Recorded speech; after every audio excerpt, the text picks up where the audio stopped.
I've nothing much to say, but something very important, which is express my gratitude and appreciation for all your hard work, dedication. I think we began with me telling you that we should all have fun as much as we can. I don't know whether we really managed to have that much fun. I hope you did.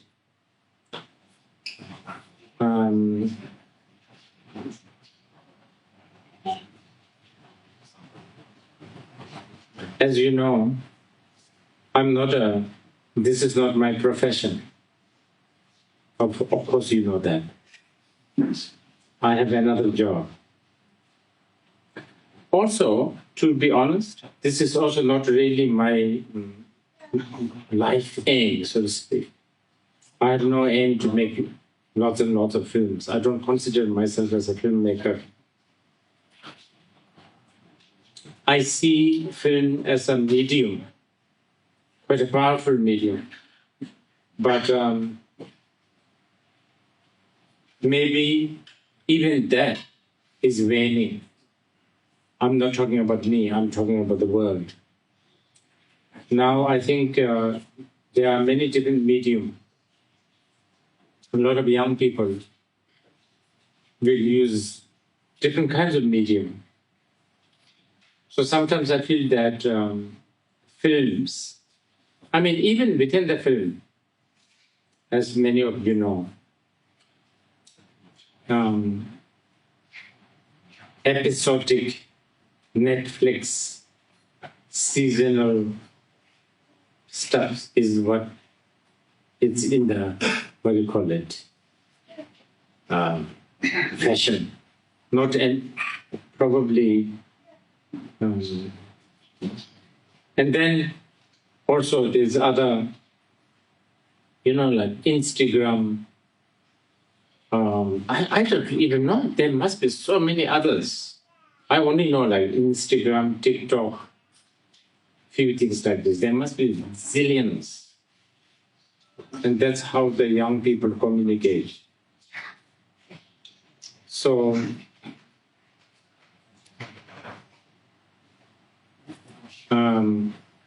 but still, maybe next 10, 20 years, probably the moving picture with the sound and plus storytelling, I guess, has some strength.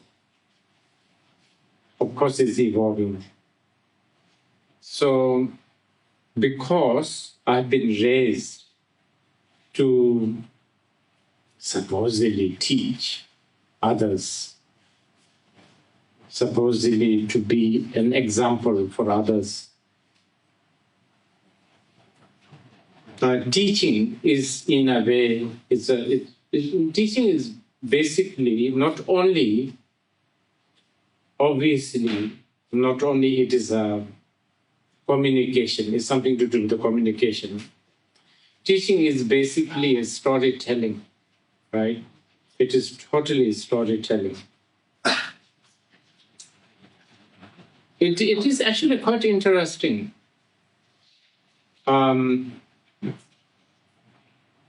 Okay, I can't help but always bring Buddha Dharma into this because, I'm born in a Buddhist family, I can't help it. That's the only world I know.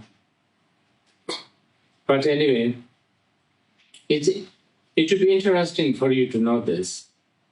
In Buddhism, we have something called Dongden and Ngeden. Ngeden means, I don't know how to translate that, Ngeden. Absolute teaching, let's call it absolute teaching. And then there's other teachings that we call expedient or indirect teachings. And these teachings, expedient teachings, are actually all stories. So have you ever heard about Buddhists talk about hell, heaven, Sangoperi, Devajan? all this is a story. But when you hear this word, term story, immediately you might feel, oh, it's just a story. So you tend to sort of look down at the world of story. That's wrong. Because story is powerful. This is something so powerful that who knows how to tell the story will be successful in everything, not just as a politicians, as a whatever, Even between a baby and a mother, how good a mother or the father or the parent, how good they are when it comes to storytelling to their kid. That's actually a really big one. Even using, even making different sounds. You have seen parents animating as an animal, making noise that usually we human beings don't make. Why do we do that? Because we want to tell a story, and we need to tell the stories because these kids, whether they like it or not, they have been stumbled into this world. And they are going to face lots of course, we talk about freedom, we talk about, do whatever you feel like doing, you are your own boss, so on and so forth. But in the real world, when the green light changes to red light, your car has to stop. If you don't, you get smashed, right? So parents need to tell, how the parents tell stories, not just verbally, even with, sweets, toys. And sometimes parents have to pretend that they're angry. Sometimes they have to raise their voice. Maybe, or many times parents themselves have to talk like a kid, especially if you're talking to a kid.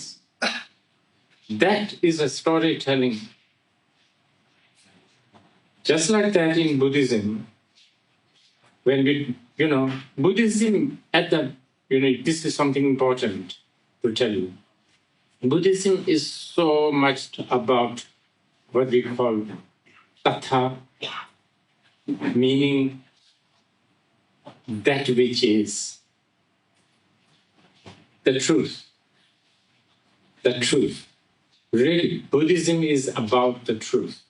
And when we talk about the truth, we are not talking about some very exotic, mythical, supernatural truth at all. We are talking about something so simple, such as how life is transient, how what you see is not what it is. Really, really simple. But simple they may be, we always forget this simple truth. Already, for instance, like myself, I am making my schedules. And in my schedules, they are like 2025, I will go to South America. And I actually do this kind of scheduling with my South American friends as if we are all going to be alive and sound and nothing will change, that this schedule will materialize. And if you cannot accept this simple truth, that not everything what you expect, not everything what you assume happens, that can be very liberating, that can be very, very comforting, actually. And this is what is it all about when we talk about Buddhism. It's really about the truth. But as I said, even though truth is blatantly and ridiculously simple, not that easy to insert in the heads of the people, because there's just billions of habitual patterns that gets into the way between yourself and the truth.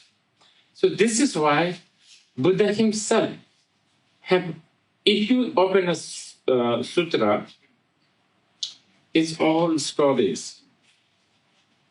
Everything is a story.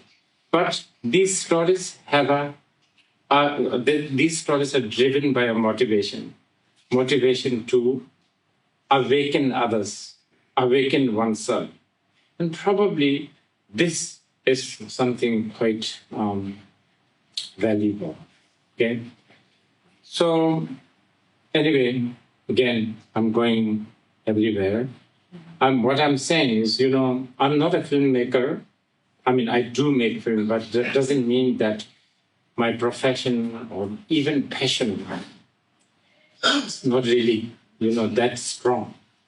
But I see filmmaking is kind of powerful for now. It's a medium. And this is a medium that I have tried to embark on. Not all the time, but whenever there is a time and whenever there is a means, I try to sort of use that medium. And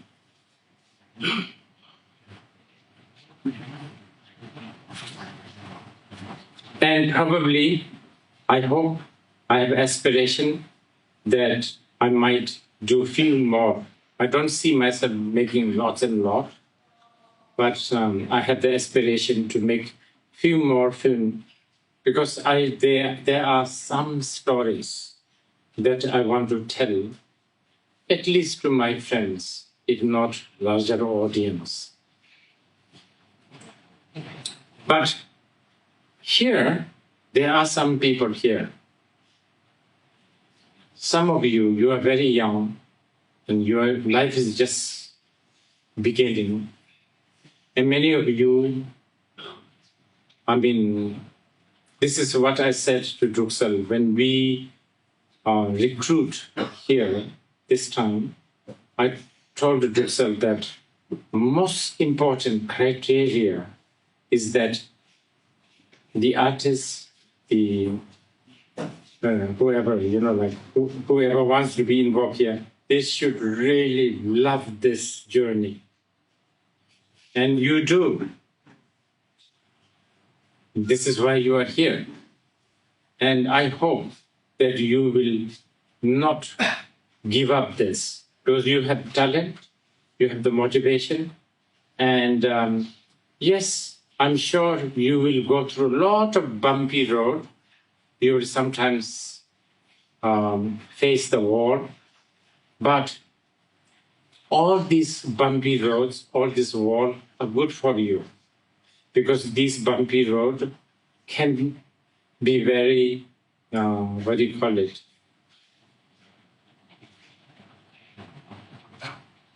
They can, mature you. They can really ruffle you. They can really strengthen you. So I want you to really develop and maintain this enthusiasm. At the beginning of our shooting, we had a gathering, and somebody asked me questions regarding what to do with, life or whatever. So I'm going to connect this today. I think generally all of us, especially Bhutanese, and most especially young people, a lot of you should really learn to be resilient. I think being resilient is where we Bhutanese are sometimes a bit weak. We immediately give up. We immediately go through this, syndrome of Khotangchap. Khotangchap? How do you say it in Dzongkar? Senshi?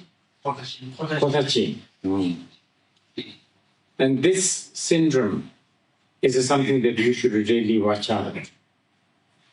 And of course, you will ask me, how do we do that? And my answer will be very, very Buddhist-based. Okay? I think we get so, our resilience become very thin. We lose our resilience because, okay, now this is very Buddhist. Because we listen to people too much. Too much. Of course, we are made to listen. We are brainwashed to listen. We are expected to listen to others, even including me. I'm sure many of you are expected to listen to Rinpoche, expected to listen to parents, higher beings, teachers, so on and so forth. Listening to people, this is little, but this is important. Listening to people completely probably is not the best idea. But I want to tell you this. More than listening to others, you should really be aware of listening to yourself.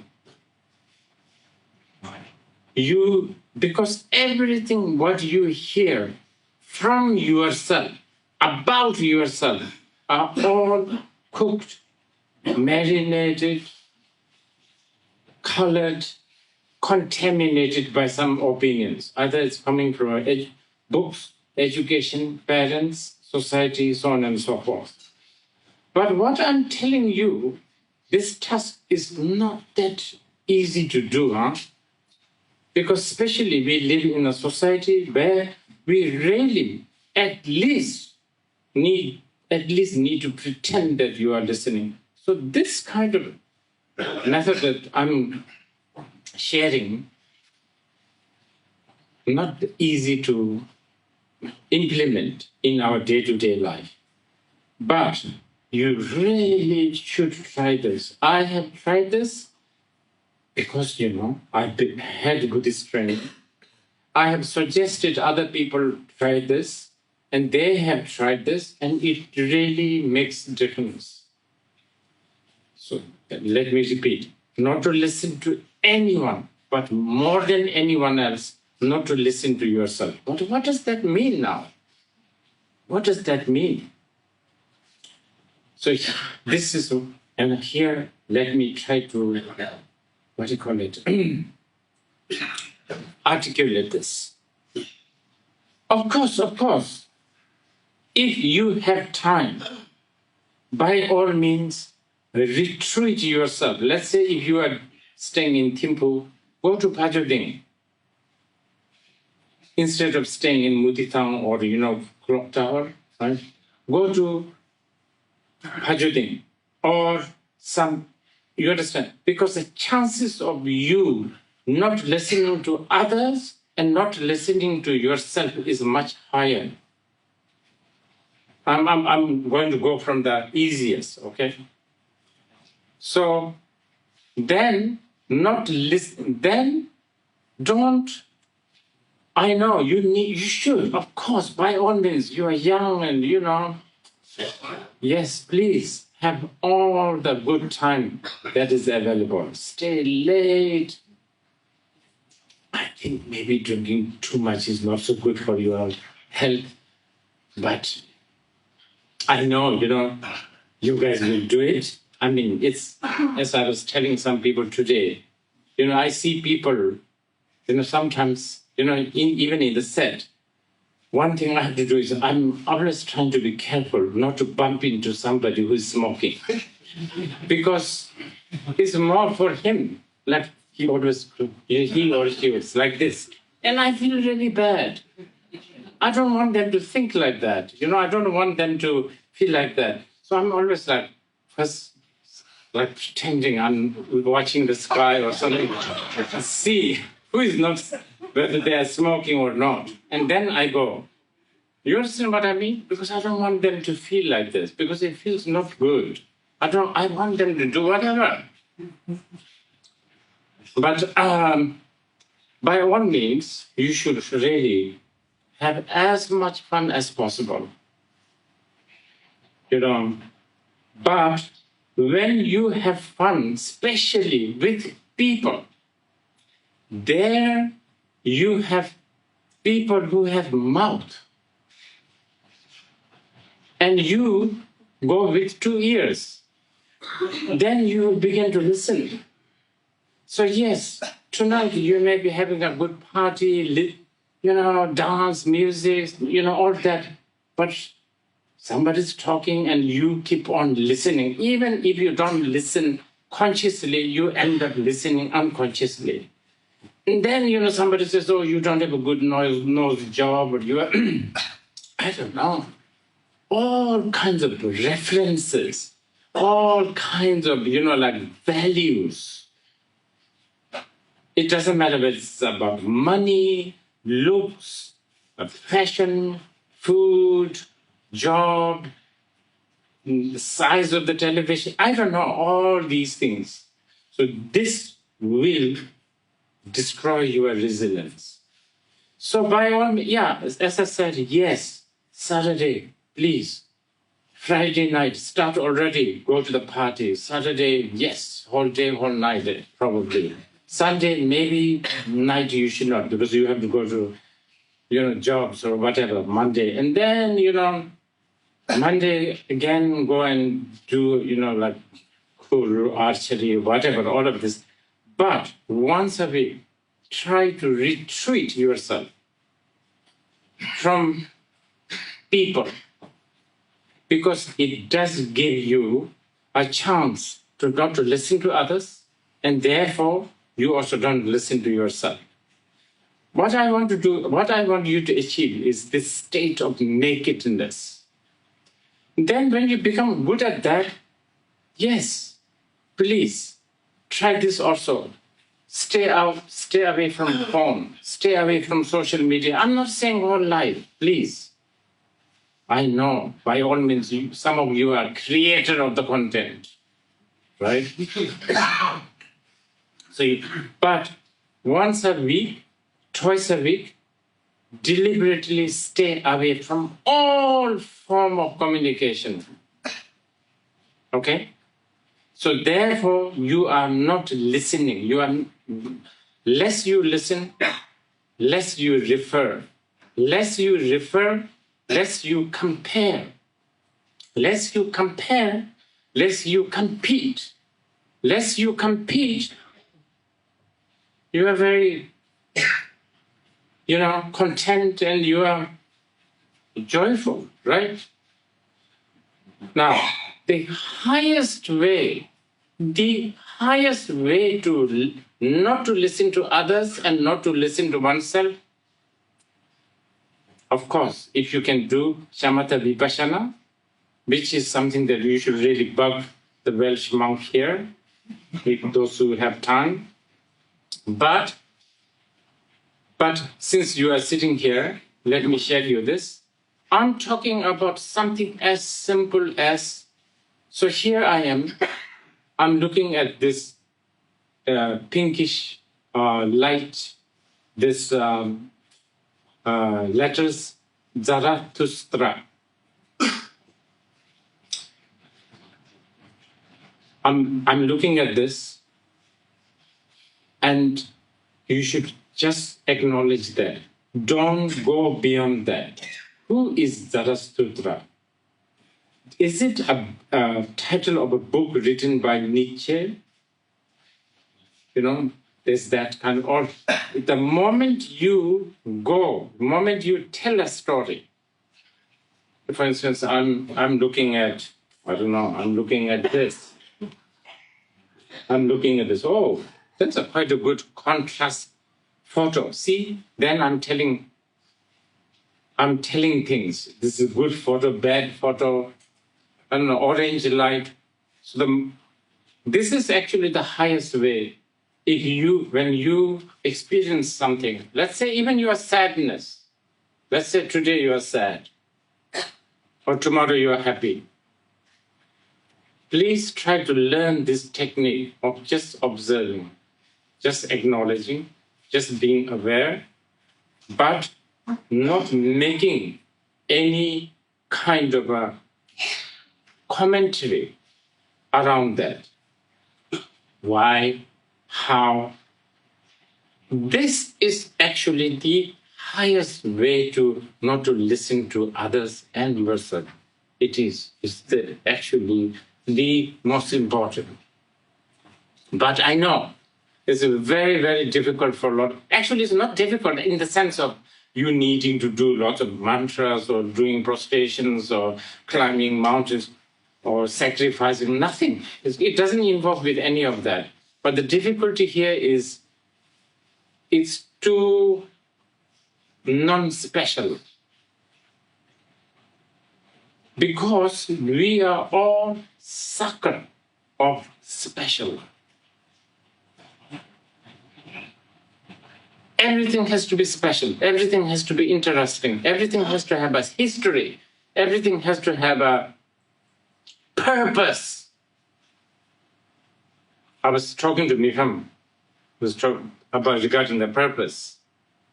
Everything has to have a purpose. Everything has to have a, end, beginning, blah, blah, blah. That's how we think. But actually, we don't need. Ideas such as purpose is a big, big burden. Somebody will write this purpose, and then you will try to read it, and then you will try to achieve that. You understand? So, actually, this is the best one, but it's also difficult because, okay, I'm looking at the blue light, and Rinpoche told me, just observe that thought. Then what? You will always ask this question. Then what? More? What do I do then? What do I get? What's the point? It's so boring to observe. This will happen. But those who are really, really wishing to be resilient, this is the best way. Because when you are non-judgmental, when you are not referring, when you are not comparing, you are not vulnerable. Vulnerability starts when you are beginning to compare. So this is something that I wanted to share, since somehow today I've been asked to teach. So I don't want to consider this as a teaching. I'm sharing this to you as a gift from me for all your, again, hard work and dedication. A lot of you, I have choosing that you will be doing this. A producer, cameraman, art department, makeup artist, wardrobe, actually all of you, of course the cast. I have gone through the thinking and, I have to be honest, there were a lot of, people, but those guys, they haven't done anything.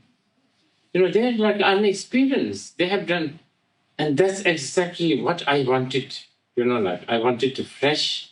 I wanted someone, those who have no previous heavy experience, because I wanted to be fresh and,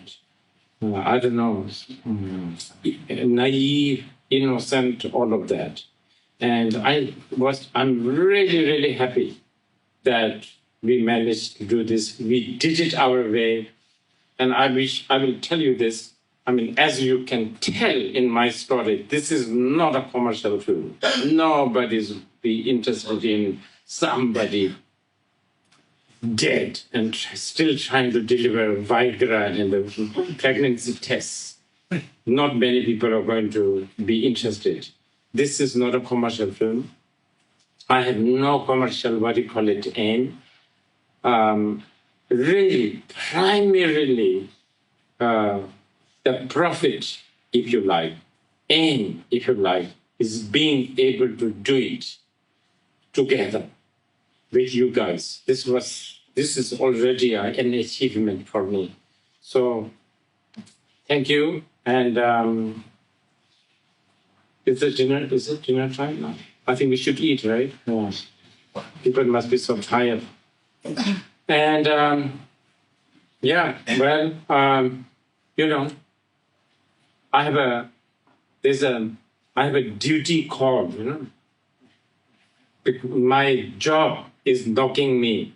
My job around the world is calling me. So, yeah, I will stay here. I mean, dinner, party, all of that. But I just want to say also, I have to leave tomorrow early.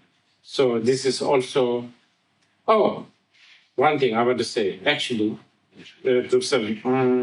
I know some of you guys stay outside of Bhutan, but this is definitely not meant to sort of be sort of downgrading Geleku, but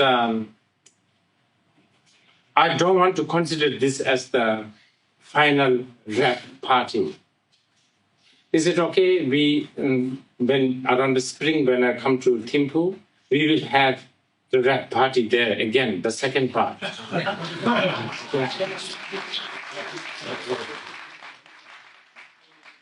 Yeah, we will. So this is the first part, and the second part we will do it there. Okay, that's it. Thank you.